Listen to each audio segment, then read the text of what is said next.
Durant les années 60, les femmes sont confrontées à de nombreuses inégalités face aux hommes, tels que les droits civiques, politiques et sociaux. L'émergence des mouvements féminins va permettre aux femmes de faire valoir leurs droits, mais dans une décennie marquée par des déséquilibres entre les sexes, comment les femmes sont mobilisées pour obtenir la parité durant les années 60. En 1960, les femmes étaient encore largement considérées comme dépendantes des hommes. En effet, les femmes ne pouvaient avoir un compte bancaire, gérer leurs propres biens et travailler sans le consentement de leur époux. Leur participation à la vie politique était également marginale, car très peu de femmes occupaient des postes dans les parlements, gouvernements ou administrations comme les hommes.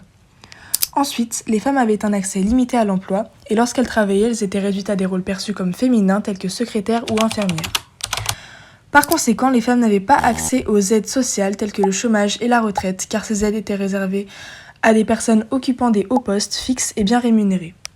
Enfin, la femme des années 1960 était encore largement associée au rôle domestique de mère et d'épouse.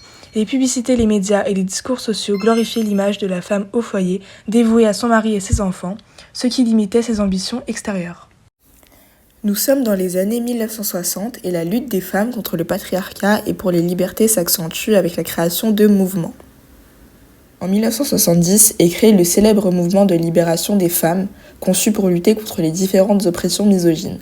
L'impact de ce mouvement s'accentue en 1971, lorsque 2000 femmes descendent dans les rues de Paris avec des pancartes et des slogans.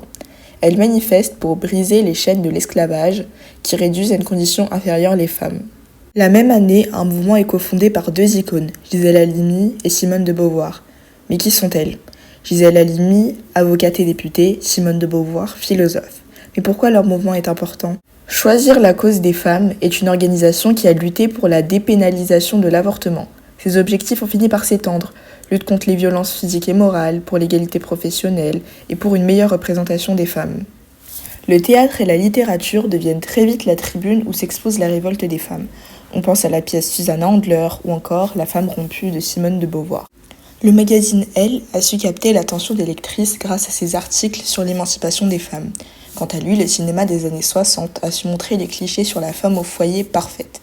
Mais des réalisatrices comme Agnès Varda ont su proposer une autre vision de la femme, plus libre et plus consciente. Les combats menés par les femmes ont permis de nombreuses avancées politiques, juridiques et sociales en matière d'égalité.